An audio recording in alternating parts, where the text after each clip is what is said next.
Okay, so backwards opposite. To go an antiderivative, we are going to go up and divide. Also, here is what I'm going to do. If this is f of x, like little f of x, I'm going to go with a big f of x to show you that that's an antiderivative. Okay, ready?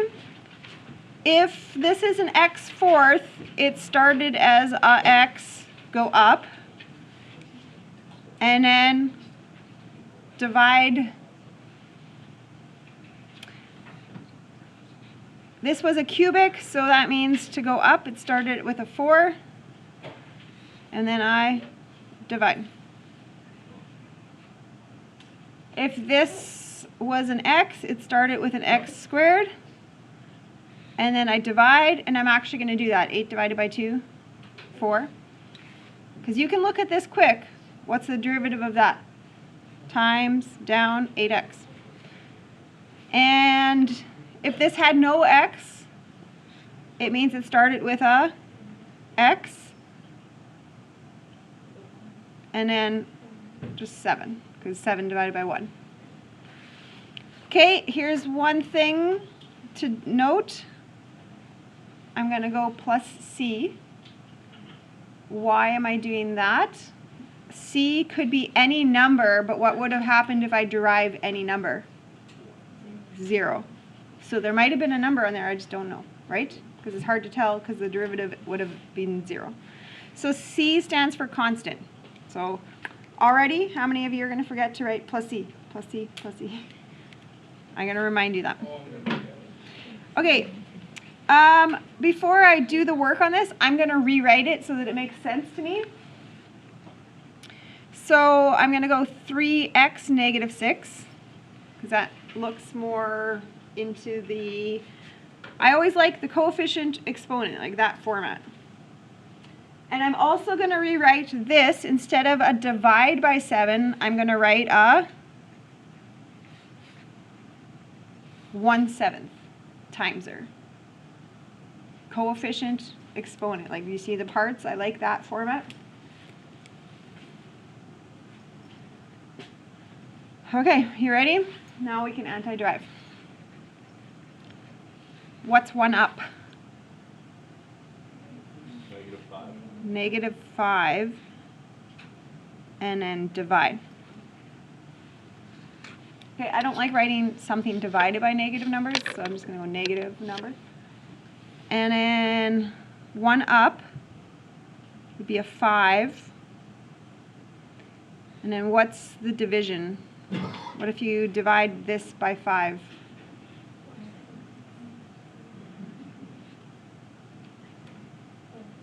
One-seventh. 1/7 divided by 5. Right? What's the same thing as dividing by 5? Multiplying by a 5th. And what else? Plus C.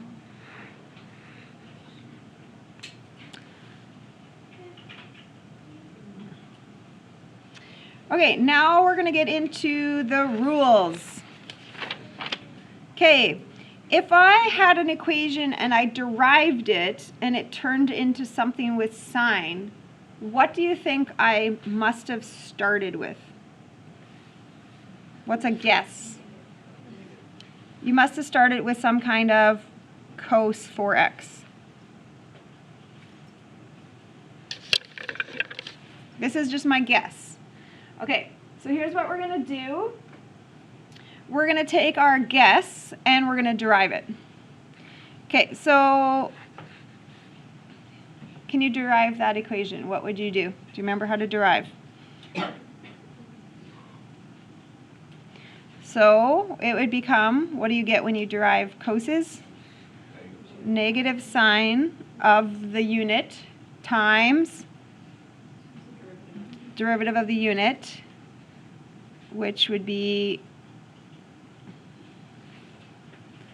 that. So did we get to exactly where we needed to? No. I don't. This is good. but this is not there. So how do I undo that? How do I get rid of that? Times by negative a quarter. Because what's the coefficient in my final? 1.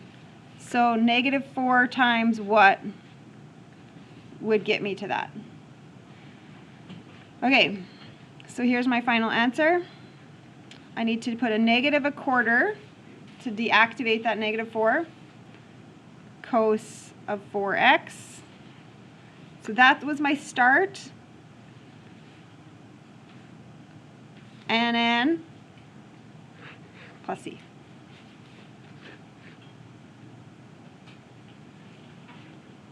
So how does a negative a quarter cancel out negative 4? Okay, you ready? Take my answer and derive it. That's what you can do. Take my answer and derive it. Ready? What do you get? You have to do the negative a quarter sine 4x times 4 So then negative a quarter times 4 is 1. that makes negative 1. Sorry. Yes. No, here. It has to be Negative. negative. There. Oh, negative. There. Right. Okay. Yep. It's like somewhere it was supposed to work. Okay. And then now, boom, we got to the answer. Okay, ready? If you had a derivative that ended up with an e something, how did it start? What's your prediction on how this thing started? Same. Okay, so if you're predicting that that's what you started with, let's derive that. So e to the 8x would be e to the 8x attach 8.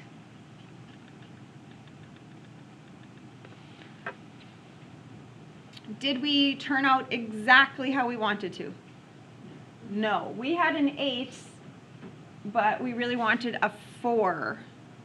So how do I deactivate the 8 to turn it into a 4? In other words, kind of like that. Multiply it by half. So my final answer would be I need a half in front of my prediction. Plus C.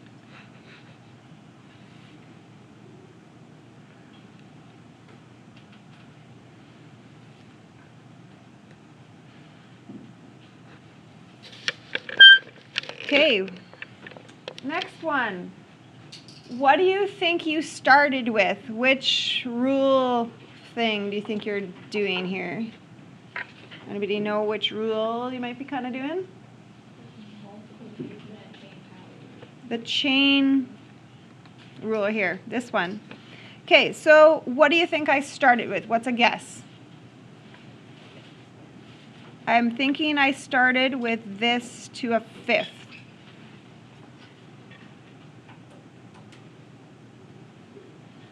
Okay, so I'm going, that's my guess, and I'm going to derive my guess. Okay, so how do you derive that? You would go 5 of the units to the 4th, attach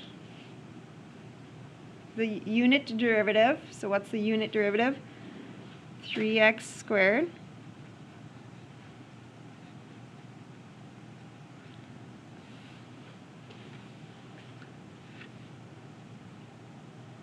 And if I were to derive it, that's what it would turn into. Does it match exactly what I wanted to have? Nope. My guess had a 15, but my final needs a 30.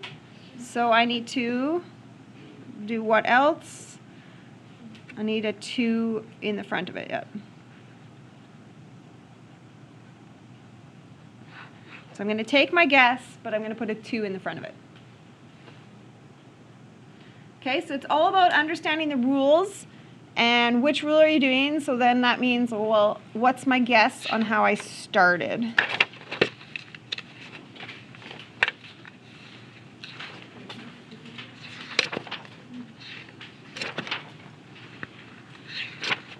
Okay. I don't know why. Can we go can you flip, flip, flip? And then there's a part that says tougher antiderivatives. In the workbook? No, this is just in the notes. I don't know why I have all this all separated. A little bit tougher. Tougher antiderivatives. Do you find a spot? It's a few flips. Okay, so same thing. Which rule do you visualize? Power chain rule. So what is your prediction of what you started with? You probably started with the unit to the 6. Okay, so if that's my guess, derive my guess and see if we match. So if I derive it, I get 6 of the units to the 5th, attach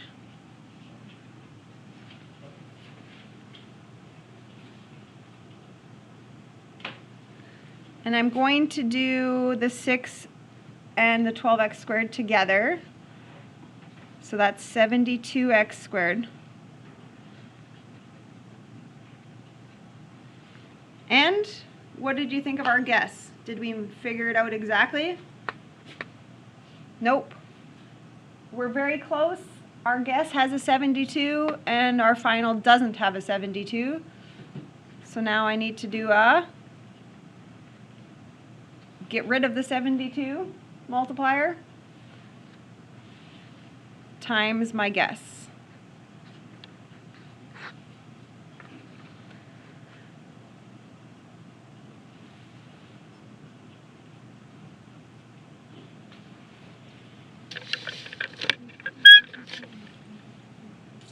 Okay, this one is the same thing. So what do you think you started with?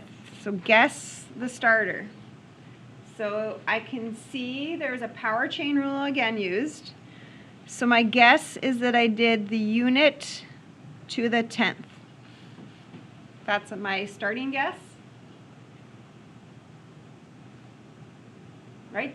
Antiderivatives, we're moving up because deriving moves it down.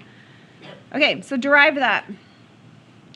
10 units to the 9th, attach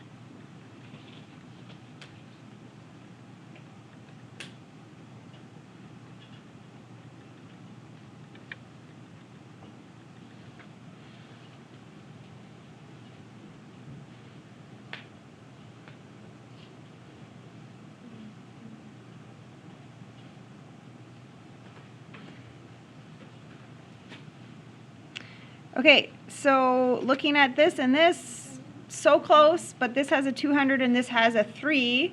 So I'm going to have to, the 200 would have to be multiplied by what number to turn it into a 3? How do you isolate that number? You would divide by 200.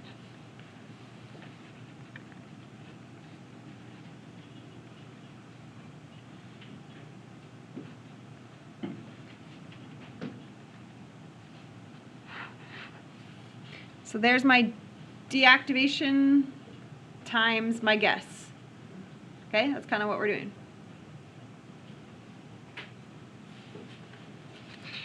All right, a couple more. We'll do 3 more. I don't know why, I have a lot of them actually.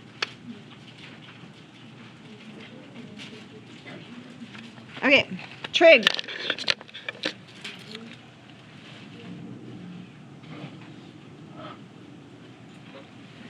Okay, you have to recognize the derivative and say, well, what did I start with?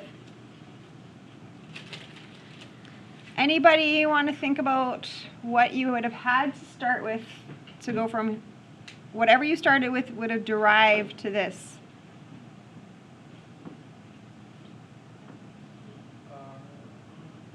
It's also got a power chain in it. So there's an exponent 4 here. So what would you have had to start with? cos of 7x to a 5. Do you see it? Because it turned into a cos 7x with a 4th degree with an attachment. So there's my power chain attachment. Okay, ready? Derive this. So deriving this makes 5 of the units to the 4th times the derivative of the unit. So what's the derivative of cos? Negative sine. But then I have to attach the derivative of that unit. So this is the whole u prime part there, right? Remember that?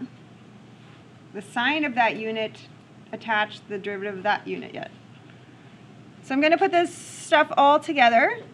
So the 5, the negative, and the 7 make negative 35.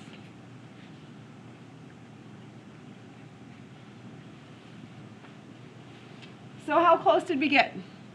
We got pretty good, right, to matching? Okay, all that's different is there's a negative 35 there and there's a 1 there. So I need to deactivate that. So I need a negative 1/35 to turn it into a 1 times my guess.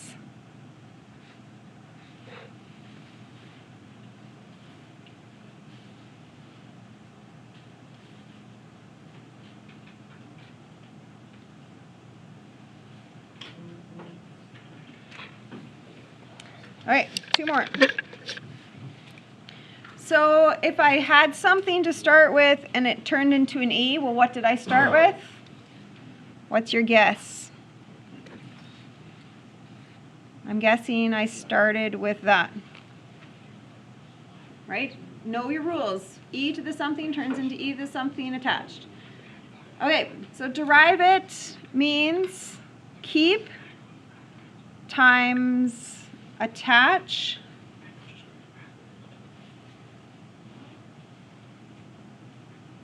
and we ended up very close to our final, except for we have a 6 and the final has a 7.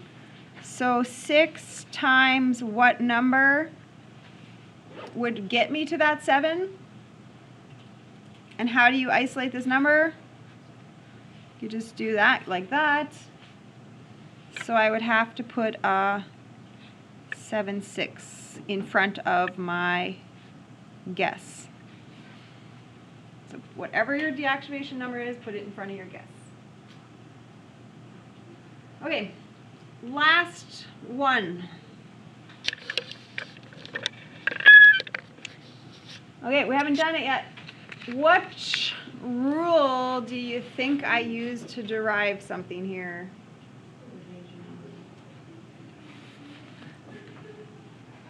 Which rule? Did you pick ln? Because I turned it into some fraction. Remember ln? What does ln do? 1 over. Attach the derivative. So here's my guess. This is what I'm guessing. Because I knew the ln rule is to do 1 over something, attach the derivative of it. Does that kind of look like what had happened somewhere? Okay, so here we go. If this is my guess, can you derive it? And I don't know if you like to use 1 over u, attach u prime, or you could just do straight u prime over u, right? They're both the same thing. So I'm going to go u prime over u. So u prime is 12x plus 32.